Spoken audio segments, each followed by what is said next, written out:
अस्सलामुअलैकुम Young's capital family. जैसा कि आपको पता है हमने how to find multibagger की एक सीरीज़ शुरू की थी और जो पॉइंट्स थे हर पॉइंट्स को हमने अलग-अलग 5-5 मिनट की वीडियोस में एक्सप्लेन करने की आपको कोशिश की ताकि आप अच्छे कॉन्शियस डिसीजन ले सकें।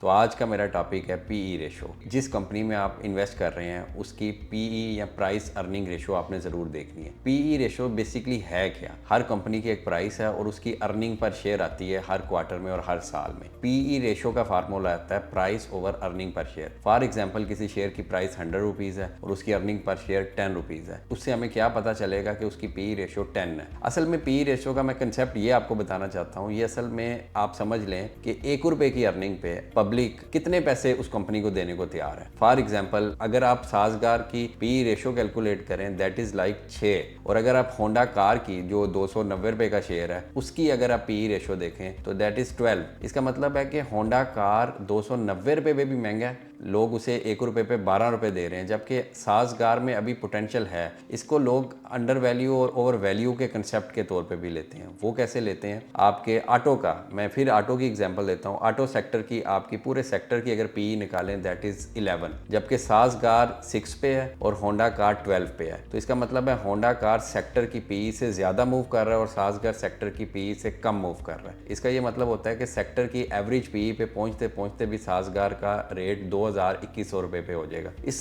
पीई को लोग एक और मेथड के लिए भी यूज करते हैं। वो मेथड है आपका फेयर वैल्यू कैलकुलेट करना। इसका बड़ा सिंपल फार्मूला है। आपने सेक्टर की पी लेनी है, एस्टिमेटेड लेनी है और उसके बाद आपने जिस कंपनी की इन्वेस्टमेंट करना चाह रहे हैं उसकी अर्निंग पर शेयर एक्सपेक्टेड ले लें या एस्टिमेटेड ले लें कि इस साल में ये आएगी। उसे आप अगर मल्टीप्लाई करेंगे तो जो वैल्यू आपके पास आएगी उसे कंसीडर किया जाता है कि ये एक फेयर वैल्यू है। इस सारे सिनेरियो को रॉ और क्रूड मेथड के बैनर्स के नीचे रखते हैं क्योंकि ये बड़ा अच्छा मेथड नहीं है किसी को कैलकुलेट करने का, लेकिन एक रफ आइडिया दे देता है। इस मेथड को मैं आपको कैलकुलेट करके बताता हूँ। फॉर एग्जांपल साजगार की अर्निंग पर शेयर इस वक्त 290 है, आपके सेक्टर की पी है 10। जो आगे जिस तरह के रिजल्ट्स आए हैं तो आगे एक्सपेक्ट किया जा रहा है सेक्टर की पी भी 8 या 9 पे आ जाएगी। अगर आप अर्निंग पर शेयर साजगार की मल्टीप्लाई करें तो 8 को मल्टीप्लाई करना है 290 के साथ या जो भी अर्निंग पर शेयर किसी शेयर की होगी, तो जो आपके पास वैल्यू आएगी इसे आप फेयर वैल्यू कह लें। तो ये क्रूड मेथड है, आपने इसकी बेस पे सारे डिसीजन नहीं करने। तो हमेशा अब जो पहला वैल्यूएशन टूल आपके पास होना चाहिए किसी भी कंपनी में देखने के लिए दैट इज पीई रेशो। इसके बारे में हम आपको वॉइस मैसेजेस में भी अपने व्हाट्सएप कम्युनिटी में 60 सेकंड की लर्निंग में भी आपको सिखा रहे हैं। इस चीज को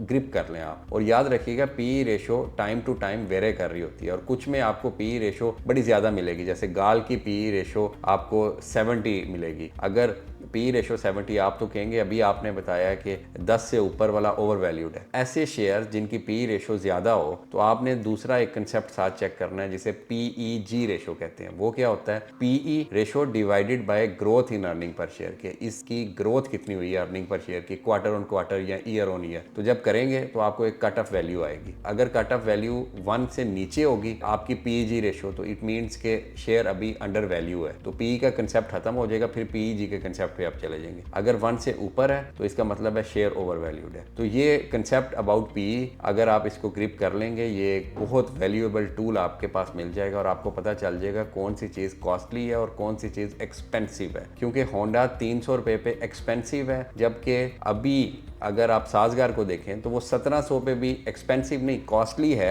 एक्सपेंसिव नहीं है, अभी भी उसमें अपवर्ड पोटेंशियल है। तो ये कंसेप्ट उम्मीद है आपको अच्छा लगेगा। ऐसी वीडियोस देखने के लिए हमारा चैनल जरूर सब्सक्राइब करें। Thank you so much.